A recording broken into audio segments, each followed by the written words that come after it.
Zana imbyino yawe nawe. Ni igitaramo dutekereza ko kizaba kiba ingaruka kwezi, ariko noneho kikazaba mu buryo budasanzwe. Ni igitaramo kidasanzwe cya gospel cyo kuramya no guhimbaza, ariko kitari cyabaho. Gospel Club rero ni ukuvuga ngo ku itariki 6 z'uku kwezi zaba ari ku gatanu nibwo Gospel Club izabitangiye.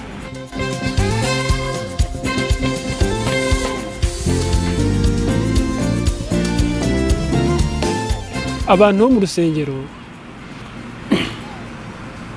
iyo bavuye mu rusengero nta handi bageraho gusohokera, bigatuma basa n'abirimita, ntibagire ubundi busabane.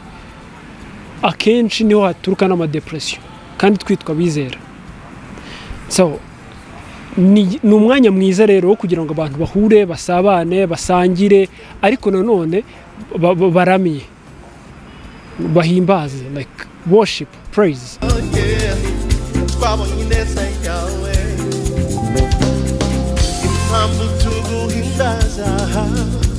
Umuntu uzaza muri Gospel Club yitegure kubona abahanzi ba sekila baririmba gospel baramye. Nyine uratekereza gute nka Bruce Melody ari ku rubyiniro rumwe na Israel Mbona, bose barimo kuririmba indirimbo zihimbaza Imana. Erega bano bantu b'abahanzi baririmba indirimbo zisanzwe babikora nk'akazi, ariko nyuma y'akandi kazi, nk'uko umuntu ava mu biro akajya kuramya no guhimbaza, nabo bafite ubwo burenganzira bwo kubikora. So ni umwanya mwiza wo kugira ngo abantu rero bahurire hamwe. Muzabona abantu b'abaramyi, ariko nanone n'abaririmba indirimbo za sekira barimo guhuriza hamwe imbaraga muri worship, praise and worship iri creative. The reason why we dance for you is because you've been so good, oh God.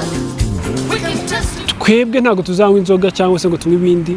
Soft drinks zirahari, coffee, juice, soft drinks zizatuma abantu bahurira hamwe bagasabana bakanasangira. We shall eat. We can testify of your goodness, Jehovah. Hariya wapi? Oya, nyine buri rugo rugira amahame yarwo. Natwe buri muri Gospel Club iwacu nta byo kunywa bisembuye bihagera.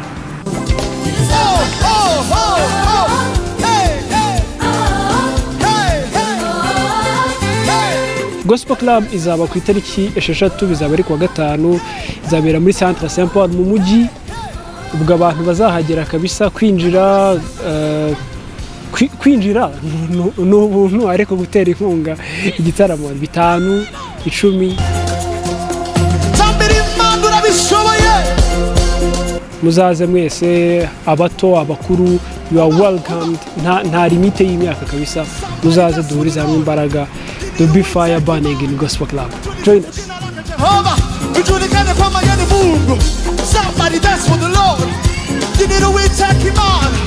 Do this for Jehovah.